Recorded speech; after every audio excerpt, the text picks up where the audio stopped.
అండి, welcome to Sony Subbu vlogs. ఇదైతే నల్లి బొక్కల పులుసు అంటారు కదండి, అదనమాట. చాలా మంచిది మన హెల్త్కి అయితే. దీన్ని తెలంగాణ సైడ్ నల్లి బొక్కలు అంటారు, మేమైతే మేకకాళ్ళ పులుసు అంటాము. కొంతమంది పాయ అంటారు, అలా అంటారనమాట. ఒక్కొక్క దగ్గర ఒక్కొక్క పేరు ఉంటుంది. ఈ పులుసు కానీ సూప్ కానీ చాలా మంచిదండి మనకి, మన హెల్త్కి కానీ మన బోన్స్కి కానీ, ఇంకా మనకి ఏదైనా జలుబు దగ్గు అలాంటివి ఏమైనా వస్తే చాలా మంచిదంట. స్పైసీగా ఉంటుంది, అలాగా ఉంటుంది. నెక్స్ట్ మన బోన్స్కి కూడా మంచి బలం ఇస్తుందంట. సో అది ఎలా చేసుకోవాలో ఒకసారి చూసేద్దాం. ఏంటంటే మనం మటన్ షాప్కి వెళ్ళి మంచి దుమ్ములు కొట్టి సిమ్మనాలన్నమాట. మటన్ కూడా నచ్చితే మటన్ కూడా వేసుకోవచ్చు. మేమైతే ఓన్లీ దుమ్ములే తెచ్చుకున్నాము. దాన్ని సూప్ చేయమని తెచ్చారు మా హస్బెండ్ అయితే, బట్ నేను పులుసు చేశాను అనమాట. నాకు పులుసు అంటే చాలా ఇష్టం. సో అది పులుసు మీకు టేస్ట్ చూపిస్తానండి అని చెప్పి నేనైతే చేశాను. ఫస్ట్ టైమే చేశాను. మా అత్తయ్య చేస్తారు ఎప్పుడూను. ఫస్ట్ టైం నేనైతే ట్రై చేశాను యూట్యూబ్లో చూసి. ఎలా చేసుకోవాలంటే ఫస్ట్ ఆ మటన్ ముక్కల్ని ఉన్నాయి కదండి, ఆ బోన్స్ని బాగా ఉప్పు పసుపు వేసి చాక్తో ఇలా గీక్కుంటూ బాగా కడుక్కోవాలన్నమాట. లేదంటే కొంచెం నీచు స్మెల్ వచ్చేస్తుందంట. సో అది బాగా కడుక్కున్న తర్వాత పక్కన పెట్టి మనం ఉల్లిపాయలు కట్ చేసుకొని చూపించాను కదండి ఇందాక మసాలా దినుసులు, మిరియాలు, దాల్చిన చెక్క, ఒక 3 యాలకులు, ఇంకా జీలకర్ర, బిర్యానీ ఆకు, ఇవన్నీ వేసి బాగా ఫ్రై అయిన తర్వాత ఉల్లిపాయలు వేయాలన్నమాట. ఉల్లిపాయలు కూడా గోల్డెన్ బ్రౌన్ వచ్చేంత వరకు ఫ్రై చేసుకోవాలి. ఆయిల్ కొంచెం ఎక్కువ వేసుకోండి, ఎందుకంటే మనం ఆయిలీగా ఉంటుంది. కొంచెం పైకి తేలినట్టు వండుకుంటేనే మనకు ఆ టేస్ట్ వస్తుంది అనమాట, మంచి టేస్ట్, బయట టేస్ట్. నెక్స్ట్ నేను ఇందాక చూపించాను ఉల్లిపాయలు ఇంకా అల్లం వెల్లుల్లి అయితే రుబ్బుకున్నాను. అల్లం వెల్లుల్లి పేస్ట్ ఉంటే అందులో వేయాల్సిన అవసరం లేదు, లేదంటే ఉల్లిపాయ పేస్ట్ చేసేటప్పుడే అల్లం వెల్లుల్లిపాయ కూడా వేసుకొని పేస్ట్ చేసుకొని, ఇప్పుడు చూపించాను కదా అలాగా ఆ పేస్ట్ని కూడా ఉల్లిపాయ బాగా గోల్డెన్ బ్రౌనిష్ వచ్చేంత వరకు ఫ్రై చేయిన తర్వాత ఈ ఉల్లిపాయ పేస్ట్ని కూడా అందులో వేసి ఫ్రై చేయాలన్నమాట. బాగా ఫ్రై చేయాలి, సిమ్లో పెట్టుకొని బాగా ఫ్రై చేసుకోండి. ఆ తర్వాత చూపించాను కదండి ఒక 2-3 టమాటాలు కూడా, అది కూడా బాగా పేస్ట్ చేసుకోవాలి. కొంచెం చింతపండు కూడా నానబెట్టుకొని ఉంచుకోండి. ఈలోపు మనం ఉల్లిపాయ పేస్ట్ని సిమ్లో పెట్టుకొని బాగా ఫ్రై చేసుకుంటాం. ఆయిల్ పైకి తేలేనట్టు ఫ్రై చేసుకోవాలన్నమాట. బాగా గోల్డెన్ బ్రౌన్ వచ్చేయాలి.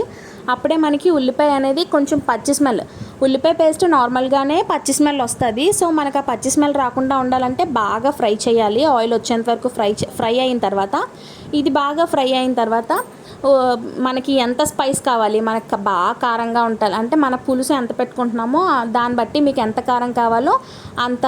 నేనైతే 2 టేబుల్ స్పూన్ కారం వేసుకున్నాను. సరిపడినంత ఉప్పు, కొంచెం పసుపు, ఇంకా జీరా ధనియా పౌడరు, కొంచెం గరం మసాలా, కొంచెమే వేసుకున్నాను గరం మసాలా పౌడరు. అవన్నీ వేసుకొని బాగా కొంచెం ఫ్రై చేస్తాము. కారం పచ్చి స్మెల్ రాకుండా. మీరు పచ్చికారం వేసుకున్నా పర్లేదు, మీ ఇంట్లో ఉండే మసాలా కారం వేసుకున్నా పర్వాలేదు. ఆ తర్వాత మనము బాగా కడిగి పెట్టుకున్న ఇవి ఉన్నాయి కదండి దుమ్ములు, అవి వేసేసి సిమ్లోనే ఫ్రై చేస్తామన్నమాట. అసలు మొత్తం అంతా సిమ్లోనే ఫ్రై చేసుకోవాలి. ఎప్పుడైనా హైలో పెట్టామంటే కిందన ఉల్లిపాయ పేస్ట్ మసాలా కదండి, పొగలు వచ్చేస్తుంది. నెక్స్ట్ మనకి దుమ్ము కూడా వేగకుండా మనం నీళ్ళు వేయాల్సిన పరిస్థితి వస్తుంది హైలో పెట్టేస్తే. అదే సిమ్లో పెట్టుకొని ఫ్రై చేసుకుంటే మనకి ఏ ప్రాబ్లం ఉండదు, బాగా ముక్క ఏగుతుంది, కింద అడుగు కూడా అంటదు. నేను అలాగే చిన్నది హైలో పెట్టడం వల్ల నాకైతే అడుగు అంటేసింది, గమనించారో లేదో. సో ముక్క అనేది బాగా వేగిన తర్వాత మనం టమాటో పేస్ట్ని చేసుకున్నాం కదండి, ఆ టమాటో పేస్ట్ని కూడా వేసేసి, ఆ టమాటో కూడా కొంచెం బాగా టమాటో మగ్గినట్టు అనిపిస్తుంది కదా, మనకు ఆయిల్ తేలుతూ ఉంటుంది కదా, ఆయిల్ తేలుతున్నప్పుడు చేసి కొంచెం వాటర్ వేస్తాము. కొంచెం వాటర్ వేసి మిగిలింది నేను ఇందాక చింతపండు నానబెట్టుకున్నాను కదా, ఆ చింతపండుని పులుసు కూడా అందులో వేసేస్తామన్నమాట. అదే తొక్కలు వేసుకోకండి, ఓన్లీ చింతపండు పులుసు మాత్రమే వేసుకోండి. అది బాగా వేసిన తర్వాత అందులో కొంచెం కొత్తిమీర, ఒక 4-5 పచ్చిమిర్చి చీలికలుగా చేసుకొని ఆ పులుసులో వేసుకోవాలన్నమాట. అప్పుడు అది మరుగుతున్నప్పుడు చేసి మనమైతే కుక్కర్ క్లోజ్ చేసేసి కంపల్సరిగా సిమ్లోనే, హైలో పెట్టియొద్దు, మీడియం ఫ్లేమ్లో అయినా పర్వాలేదు, అందులోని 8 to 10 విజిల్స్ అయితే కంపల్సరీగా ఆనివ్వాలి. లేదంటే మనకి మటన్లో ఎముకలు ఉన్నాయి కదండి, ఎముకల్లో ఉన్న ఇదంతా మనకి ఆ టేస్ట్ అంతా మనకి పులుసులో దిగాలంటే కంపల్సరీగా మీడియం ఫ్లేమ్లో పెట్టుకొని 8 to 10 విజిల్స్ అయితే కంపల్సరీగా రానివ్వాలి. అప్పుడే మనకి ఆ పులుసు, ఆ దుమ్ములుకున్న పులుసు మనకి ఆ పులుసులో, దుమ్ములుకున్న టేస్ట్ మనకి ఆ పులుసులోకి దిగుతుంది అనమాట. ఆ తర్వాత దించేసుకొని ఆయిల్ తేలుతుంది. మనం విజిల్ తీసేసిన తర్వాత, విజిల్ మొత్తం ఆవిరంతా పోయిన తర్వాత, విజిల్ తీసిన తర్వాత మనకి ఆయిల్ తేలినట్టు కనిపిస్తే మనకి పులుసు అయిపోయినట్టే. లేదు ఇంకా వాటరీగా ఉంటే ఇంకా కొంచెం స్టవ్ మీద పెట్టుకొని ఇంక పెట్టుకోండి, అప్పుడు చాలా బాగుంటుంది అనమాట. ఇది చాలా మంచిది, మీకు నేను చెప్పాను కదా బోన్స్కి చాలా మంచిది. ఎవరైనా ట్రై చేయకపోతే చూసి ట్రై చేయండి. ఇంకా వీడియోని చూస్తే ఎవరైనా లైక్ చేయకపోతే please do like, share and subscribe. నేను ఇప్పుడు షుగర్ వేసాను కదండి, నాకు ఏ పులుసు చేసినా, బెండకాయ పులుసు, గుడ్డు పులుసు, ఇంకా ఇలాగా బుర్ర మాసం పులుసు, ఇంకా ఏ పులుసులు చేసుకున్నా నాకు కొంచెం షుగర్ వేసుకోవడం అలవాటు. సాంబార్లో కూడా షుగర్ వేసుకుంటాను. నాకు కొంచెం తీతీగా, కారంగా, పులుపులుగా తగులుతూ ఉంటే నాకు చాలా నచ్చుతుంది అనమాట. మా ఇంట్లో వాళ్ళకి కూడా అలాగే ఇష్టం.